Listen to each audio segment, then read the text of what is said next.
The Night Witch markets itself as a metroidvania mixed with a shoot 'em up.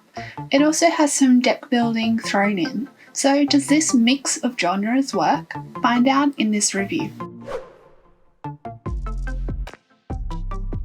The game opens with a grand tale of how the world was almost destroyed by the in-power government, who became obsessed with technology at the expense of nature. You then learn that there are 4 night witches who have come to the rescue, with their power coming from people's belief in them. The tutorial stage lets you play through the final moments of this epic battle against the government. The battle ends with life having to move underground in an ancient place called Dungeonidas. Fast forward 14 years and you'll be playing as Rain.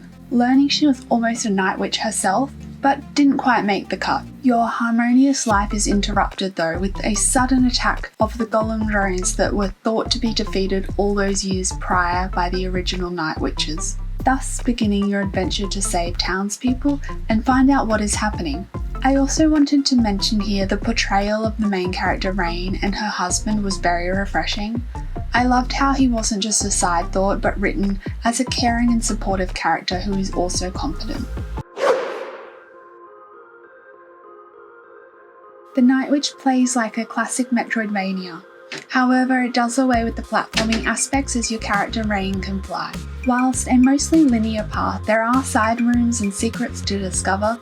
The combat, however, is a twin-stick shooter, where you can either auto-aim by just pressing the firing button, or if you want to do a little more damage, you can manually aim. They have introduced a card-based system for the special attacks. This deck can be customized in the menu, and the cards equipped will rotate after being used, with 3 cards available at any one time. To use these special attacks you need mana. The amount of mana required is shown at the top of the card. Replenishing mana is easy enough with drops from enemies or from mana crystals found in some rooms. The game throws many obstacles in the mix and the variety of enemies is decent. They have plenty of unique attacks, from single bullets to arrows that ricochet back off walls in every direction. Like a bullet hell shooter, enemies will shower you with bullets.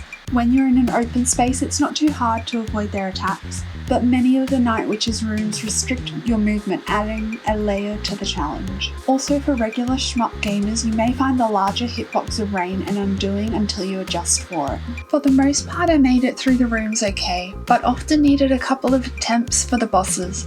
This was due to needing to memorize their attack patterns so I knew how to dodge around them the next time. It did feel like there was a big skill jump between regular enemies and the bosses. The checkpoints at times feel a little spaced out. I never found them too far from the boss battles, but on occasion having to fly past enemies and potentially losing some health on the way back to the boss could be off-putting for those not wanting as much of a challenge, as you'll be transported back to these checkpoints upon defeat.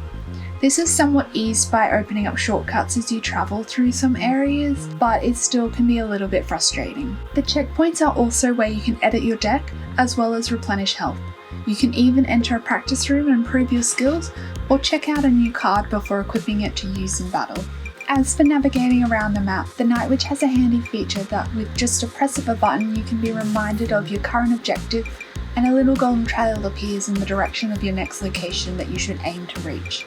This aids immensely if you feel a little lost from the metroidvania maze-like map. Finally, the Night Witch does allow cheats if you want to make the game easier and focus on the story. In all honesty, I get a lot of Hollow Knight vibes, and you can see where it has been influenced by this game, but it does have enough of its own charm to stand out. The music manages to keep the adventurous spirit of the game. It never feels out of place and blends smoothly into the background. I would have loved to see voice acting. I think it would have enhanced my immersion and attachment to the characters.